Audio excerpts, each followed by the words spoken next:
You are responsible for your life.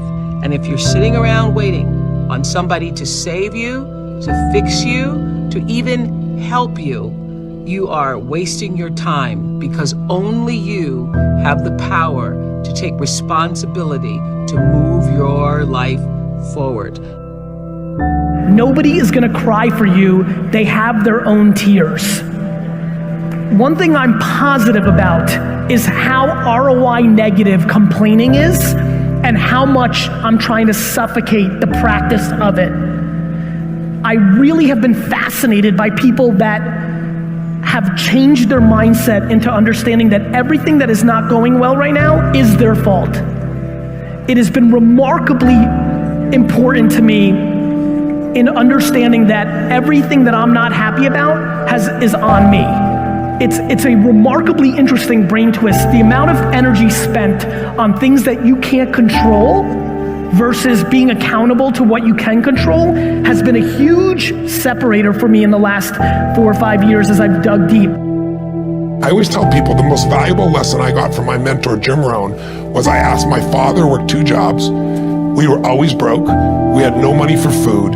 And we lived in a community we moved to, which was, I thought they were all rich and we were on the other side of the tracks. It was lower middle class, but compared to where we lived before, these people seem rich compared to us. And I just didn't understand it. And Jim said to me, Tony, it's not about the value of your soul, it's about the value of you in the marketplace.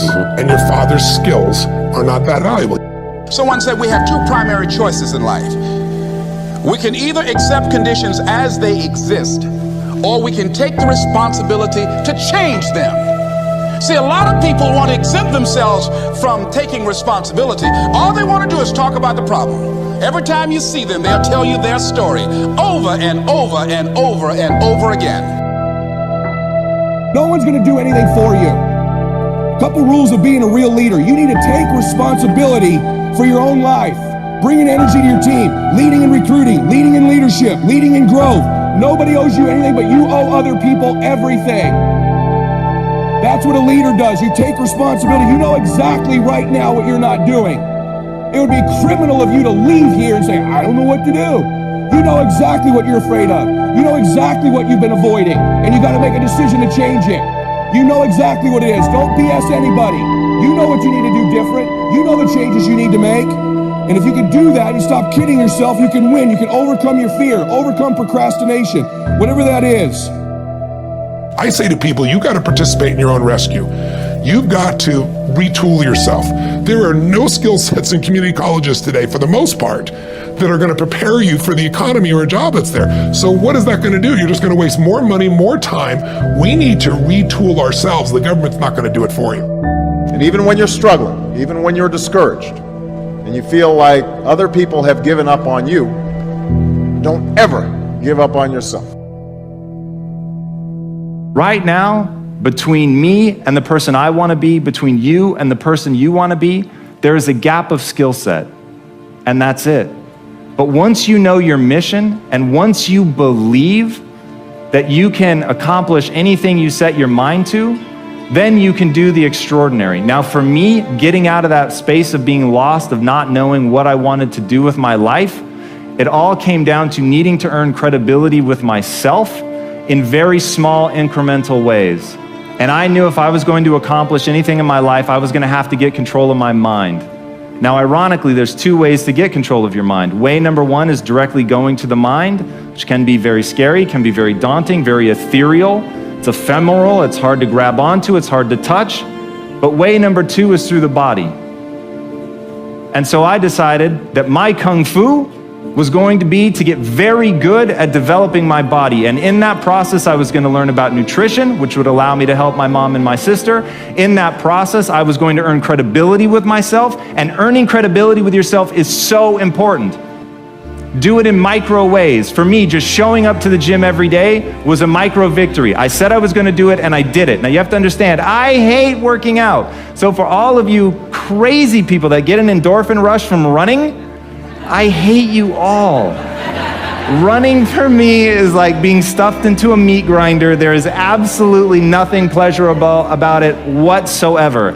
So Whatever neurological thing you guys get that you've been blessed with, I have not been blessed with that. So for me, showing up at the gym sucks, eating a bowl of ice cream is awesome, and so getting to a better place for me was a totally different journey. Thank you. And what that was just showing up every day and putting in the work. It was reading about human metabolism and understanding how what I eat impacts my body. It was earning a little bit of discipline every day, knowing that, well, I did it yesterday, I can do it again today. It was not eating something that I wanted to eat. And most importantly, and if you're taking notes, write this down, it was about changing my identity.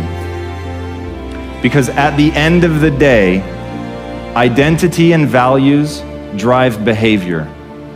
Identity and values drive behavior. So if you want to make a change, you have to change your vision of who you are.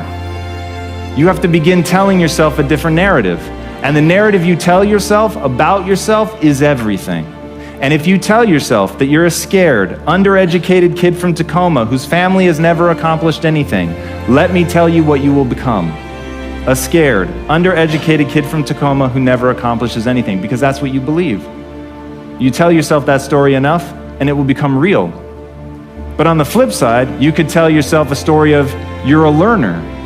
You learn faster than most people. You're willing to put in more work than most people. You're willing to read more books than most people. You're willing to spend an inhuman amount of time every day improving your mind simply by getting new ideas into the system. And that you will admit that you're wrong faster than anybody else, that you won't let your ego get in the way. And you tell yourself that story over and over and over. So when somebody comes and tells you how stupid you are, that you're just a dumb kid from Tacoma, you go, you're right, that's amazing. Thank you for pointing out that flaw, because now that I'm aware of it, I can improve it because I'm the learner.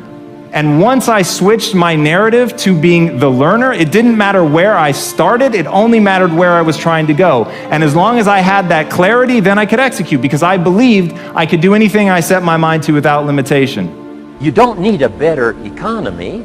You don't need better seed and soil. In fact, when it comes to seed and soil and rain and sunshine and seasons and the miracle of life, that's all you got.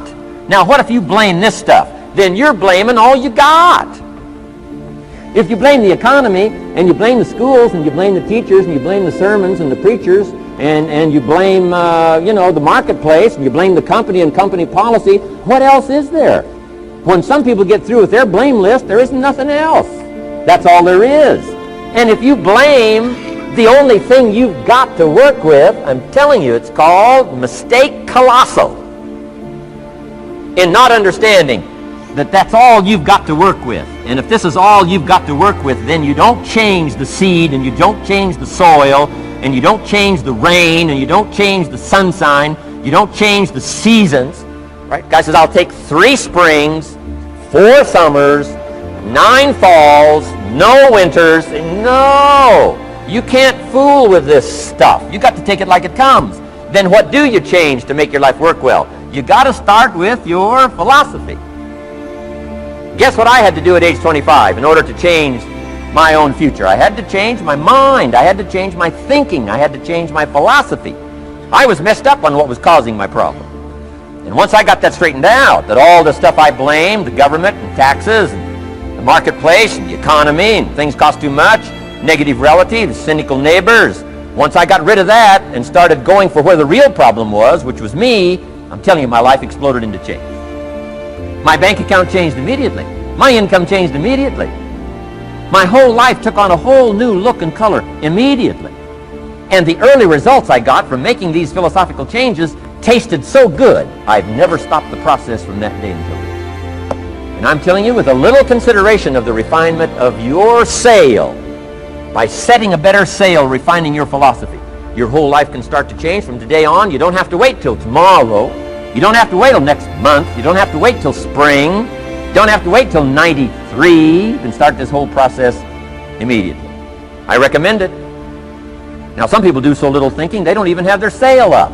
I mean, you can imagine where they're going to wind up at the end of this week, at the end of this month, at the end of this year. Now's the chance to change, process all this information. Here's the definition of success and failure. Just make this note. Here's failure. A few errors in judgment repeated every day. Now you can automatically assume, Mr. Owen, I say, I can understand that.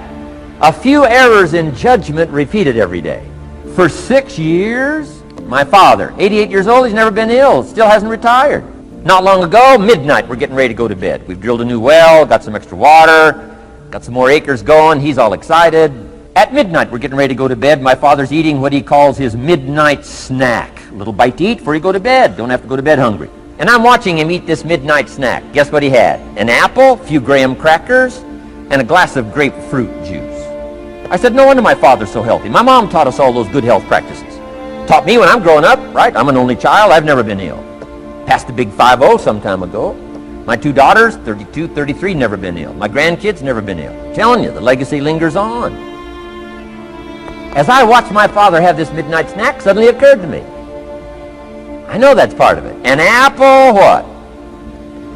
A day. That's gotten to Dallas-Fort Worth, right? An apple. An apple a day keeps the doctor away. Good question for this intelligent audience. What if that's true? You say, well, Mr. Owen, if that's true, that would be easy to do. Then what's the problem? It's easy not to do. It's easy not to adopt it as your own personal philosophy. Or the guy messed up to say. Guy says a Hershey bar a day. Say, no. No. You've been watching too much television. It is not Hershey bar. You got to be smarter in philosophy than to fall for the Hershey bar a day when it's an apple a day. You got to be smarter than that. And if you make that kind of an error in judgment every day for 6 years, I'm telling you, it'll accumulate into disaster. Sometimes the first year you say, well, you know, I'm so healthy now, what difference is it going to make? You got to be smarter than that. Just because disaster doesn't fall on us at the end of the first day doesn't mean disaster isn't coming. You got to be so smart that you look down the road and say, will the errors in my present judgment of philosophy, what's that going to cost me in 1 year, 6 years, 1 month, 6 months? I'm telling you, the money cost and the health cost and the success cost is too gigantic if you look down the road a little ways and say, are there errors in my current judgment like an apple versus a Hershey bar? Is that just a good illustration of some of the rest of my errors in judgment? If it is, that's where I found myself at age 25. I started working when I was 19. I met my teacher who helped turn my life around when I was 25. That's 6 years. At the end of the first 6 years of my economic life, I've got pennies in my pocket. I've got nothing in the bank. The creditors are calling saying, hey, you told us the check was in the mail. I'm embarrassed. I'm behind on my promises. I live in America. I'm 25-year-old American male. I got a nice family, every reason to do well. And I'm messed up. Now, what's messed up? I used to think it was the community that was messed up, and the country was messed up, and the government was messed up. If those Democrats ever get in the White House, that'll really mess things up. If the Republicans stay in power, that'll really mess things up. The economy was messed up. Interest rates are messed up. I thought all this stuff was messed up. Then I found out that's not what was messed up. I was criticizing the only thing I had to work with. What was really messed up was my own personal philosophy. My own errors in judgment in my own personal philosophy brought me in 6 years to pennies in my pocket, nothing in the bank, and trying to explain why I wasn't doing well, living in America, 25-year-old American male, got a family, every reason to do well. Now, once I understood this, here's the formula for failure: errors in judgment, being lax about developing your own personal philosophy. I'm telling you, it's called accumulated disaster.